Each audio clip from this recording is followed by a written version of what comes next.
Okay, hi pals, I'm back. I'm Casey, and let's talk about the books I read in June. So yeah, I didn't film anything last month. The last month has been really rough, to say the least. I'm dealing with a bunch of physical health shit as well as mental health, and I haven't gotten any of it together, but it's the start of the month, so let's try filming videos again. So today we're going to talk about all the videos I filmed in June. My battery is already low, so let's go ahead and go through this. As always, we're going to start with all the books that I read, all 9 of them this last month, and then we will move on to superlatives. I gave no rating to Living Resistance by Caitlin B. Curtis. I gave 2 stars to This Skin Was Once Mine and Other Disturbances by Eric LaRocca. I gave 3 stars to The Drifting Classroom by Kazuo Umez. I gave 4 stars to The Cabin at the End of the World by Paul Tremblay, Chainsaw Man Volume 10 and 11, Before Your Memory Fades by Toshikazu Kawaguchi, and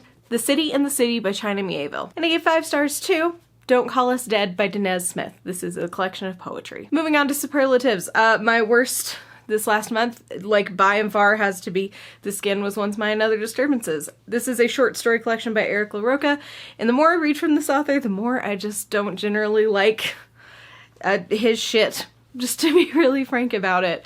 I found this to be very frustrating to read. I thought this was a collection of short stories, and then it was reading so badly, I don't know a better way to phrase it, that I thought that this was just an unedited collection of like writings that he had written across several days or like months or something, and it wasn't until like maybe 5 entries in that I realized it was all supposed to be part of the same short story, and I thought it was terrible. I thought there were just parts of this that were so fucking bad. It needed to be edited more. It was edited very poorly. It was very repetitive throughout certain stories with the language it used. There's only so many times I can hear the lips of a wound before I just start rolling my eyes because it's been 1 page and I've seen it 4 times. It was just overall, I found this really disappointing, and I might just be putting this author down for a while until I see like some high reviews for anything else that he comes out with. This could also count for my most disappointing because it was the most disappointing thing I read this month as well. My most meh I'm going to give to The Drifting Classroom Volume 1. This is a horror manga. This is following a young boy as his classroom disappears from existence and reappears somewhere else. It's not just his classroom, it's the entire school, and no one in his school knows what's happened. No one back in Japan knows what's happened. And it is just a series of basically misadventures of kids and teachers like losing their minds because something completely unknowable and strange has happened to them, and people trying to come to terms with what has happened back home in Japan with all their kids just disappeared. For me, this just was very boring. It feels mean to say. I know a lot of people really love this series, but it just didn't capture me.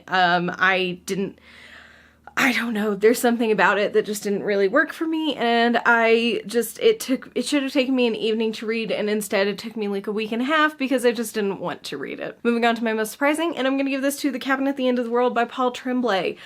This is another horror novel. This is following when a very young girl, I believe 5 or 6, she is a young Chinese girl, and she was adopted by 2 white parents, and both of her fathers very much love her, and they are taking care of her, and they are on a family vacation over the summer to this cabin, and some people break into the cabin and tell them that that one of them has to be sacrificed in order for the world to be saved.